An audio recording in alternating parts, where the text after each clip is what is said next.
Welcome to Canna Week. Thank you so much. Can you please introduce yourself? Absolutely. My name is Waymond Fermon. I'm the Mayor Pro Tem of the City of Indio. I've been on City Council for 7 years, and we were able to get cannabis regulated when I was mayor. We actually started that process in 2022, and it's been an evolution for me. So I'm looking forward to this event and future events. I think we have a ways to go, but I think we're definitely on the right path. And I've learned a lot, and I'm continuing to learn. So looking to hear from everyone and looking to keep this conversation going in our city. Well, and a lot of people in politics are still warming up to this. You talked about an evolution. What does that evolution look like? Where did you begin? Okay, well, the evolution for me is a little different than the average politician because I work in law enforcement, right? Okay. So I work for corrections, state corrections, and I've been in corrections for 24 years, right? So going into law enforcement in the early 2000s, we're kind of conditioned to look at anything that could be possibly mind altering as a negative light. So I was conditioned to look at cannabis as a mind altering substance, criminal activity, right? Disproportionately affecting communities of color. And that actually changed from a policy and law perspective, right? Once we start to dig into the weeds of this. So growing up into it, and I was real young, I was 22 when I went into law enforcement. And so seeing things in the community. So you're fed that, whether it's through TV, social media, different agendas. So you're fed that. So coming into local government years later and talking and meeting a lot of people, learning the medicinal benefits, the science behind it, it was awakening for me. Nonetheless, growing up, I had friends and people around me who would continue to try to educate me on it, but I was reluctant to listen, right? Until I started to really open up and be open-minded. And it's not really being open-minded, it's about you want to learn as much as you can so you can regulate it properly in your community. Yeah, it benefits a lot of people. So the harm, there's more harm in keeping it from the people it can help than in keeping it from the community at large. You're also very passionate about youth. Yeah. I think that that's such an interesting thing. I'm also very passionate about youth and helping the youth, but the crossing of cannabis and youth sometimes can be questioned. How have you faced that in your career? Well, I think for me, it's about being honest with the youth. You know, at 46 years old, right?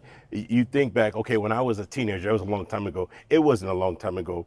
Regardless of how many laws and policies you put in place, kids are going to get their hands on things and kids are going to try things. The great thing about my community and my village, they educated us on things not to touch. Things are out there, and regardless of what it is, kids are going to find it, but we have to have the educational part of it. We have to get in the communities because it's not just cannabis.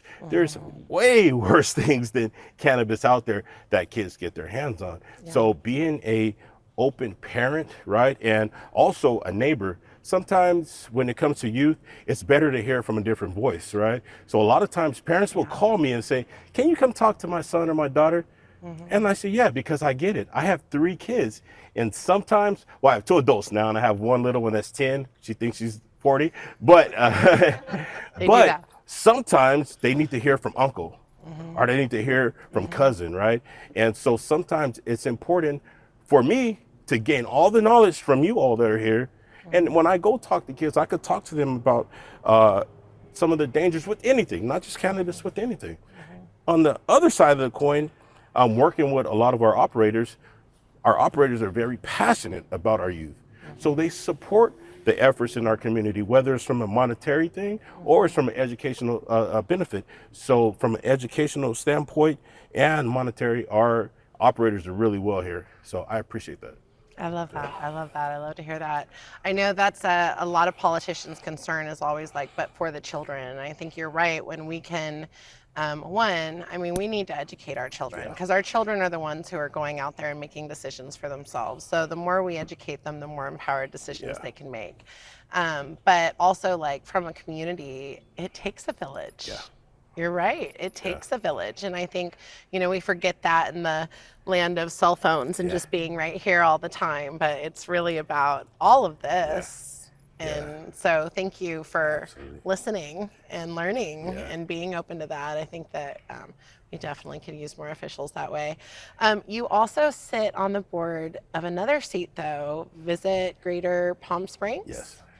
Let's talk about that a little bit. Absolutely. Tell me about that. Yeah. Well, I'll start off by saying that as a council member here in the city, I sit on a lot of boards and commissions. And this morning I had a meeting with Visit Greater Palm Springs, which I actually chair. And I love that body because it specializes on tourism, right, in our valley. And that's an area that we really haven't touched in the cannabis industry as far as events, and really supported it from a tourism lens, right? And I know that the demand in the market is there. We have the events here, and I think we are coming to that crossroad where we need to start having those conversations. Can we support a cannabis event here with one of our local events? Or can cannabis have a bigger event and have the support from the community, right? Because I think there's a misconception, and I think education and getting the word out there is very important. A cannabis event is just not a bunch of people walking around just indulging, whether they're edibles or smoking. It's a lot more going on at an event. I've been to an event and I love the music, and I didn't even think about it being a cannabis event. It was the more the music, but there's the educational part of it. There's the workforce development part of it. I went to a visit. I don't know if I could say brands or Sure. okay. So early on, when I got on council, I took a visit to Stizzy in Los Angeles, and I was amazed of the work, education, and commitment behind the scenes of the industry, from the cultivation part of it. We went into a lab at Stizzy, and I want to call him an artist or a chemist who was in charge of the lab. And he was, let's just say, very passionate about letting nobody come in there, because it was that important to him as far as growing this product and keeping it safe from any outside pollutions, right? Yeah. And so I appreciated that. And so I got to see from the cultivation part all the way to the retail end of it. And it really helped me so we can form our policy here in the city of Indio. And I think we did a really good job of that, waiting to kind of see what everyone was doing and see what the market was doing. And I think we're still getting there. I think we're still need to make some changes, but I think we did a really good job looking at other communities, because it's just like anything else. If we have a major thoroughfare, we don't want 100,000 auto sale dealers there, right? And it's like that in any business, right? Yeah. And so I think we did a good job here in Indio. And if you drive through our city, it would happen exactly what I desired. I wanted cannabis to be treated like a normal business. So when you drive down 111, sometimes unless you know that West Coast Cannabis is on Monroe and 111, you might not see it. Or north of the freeway, if you're driving, unless you know Stizzy's there, you might not see it.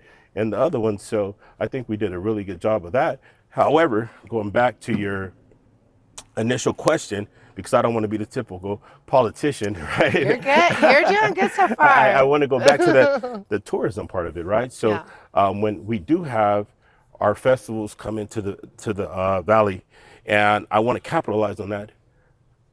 How could I have an event at Stizzy? How could I have an event at Culture during that, right? I want to continue to activate our downtown, so I would love to see Culture have another big event during our festivals, because we have other industries come here, because my passion and commitment to our community is to empower our local folks here and our local entrepreneurs, right? I just don't want that. That was one of the things when I talked to some of the cannabis businesses. I want to empower local folks here, right? So I think we could do, not that I think, I know we could do a better job capitalizing on our big events here in respects to cannabis. I love it. We definitely, I mean, we need that all over the state, really. So one final question for you.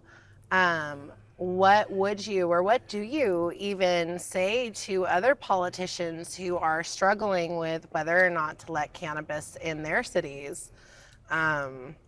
It's a big conversation, right? I think that it's still very divisive, even all these years later. Um, what would you give? What do you think are the needle movers most likely to Yeah. work on I, other politicians? I think one of the things I think what happened with cannabis is a lot of folks thought or assumed that there was millions and millions of dollars being poured into the cannabis industry, and folks were making a ton of money, right? And that's not necessarily the case. However, education is very important.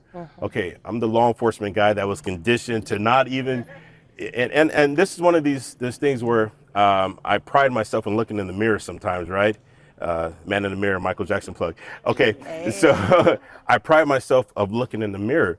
I told myself, okay, how can I, as a elected official, a father, a friend, a neighbor, love to go to one of our local casinos and have this nice smoked old fashioned and a nice espresso martini and a nice cigar and look down upon cannabis. How many folks have been ill because of alcohol consumption versus cannabis? And this was something my buddy Ryan Flock used to tell me. He said, Waymond, look at all these other things that are legalized. He goes, you never heard of seeing anyone dying from cannabis. And it made me look in the mirror. And so that was part of the education. And then listening to folks who are well versed in the field of forming my own opinion, not this closed-minded opinion, an open-minded opinion. And the more education and the more you can learn about any industry, you can form a fair, ethical policy for your community. And I think that's how I got to there. The dollars don't drive me. It's how we build our community, right? And like I said, when you come into Indio from 111 or you're coming in from I-10 Auto Mall, it's not a big cannabis fair. It's a business. You don't smell it everywhere, right? Because we regulated it real good and our operators did a really good job. And that's the thing of working with the industry to form those things. So moving forward, as we continue to maneuver in the industry, I'll continue to listen to the operators because you have some folks here who I met with a lot during that process, how we got there. And I'm still gonna move with them because I don't know all the answers, but I'll go with you to find them.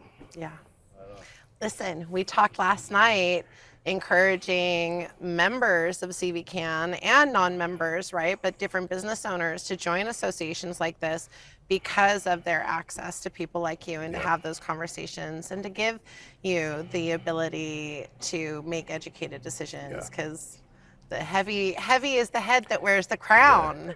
So like when a decision's made, it's not so easy to undo it. Yeah. Well, heavy is the head that wears the crown. I have a big head, and it's going to need a big crown, but that crown is owned by the people. So I continue to listen to the people, and That's right. if that's something that our community and the market desires, I'll continue to work with them. If it's not there, it's not there. Right now, we have Food Truck Friday going on right around the corner in downtown Indio.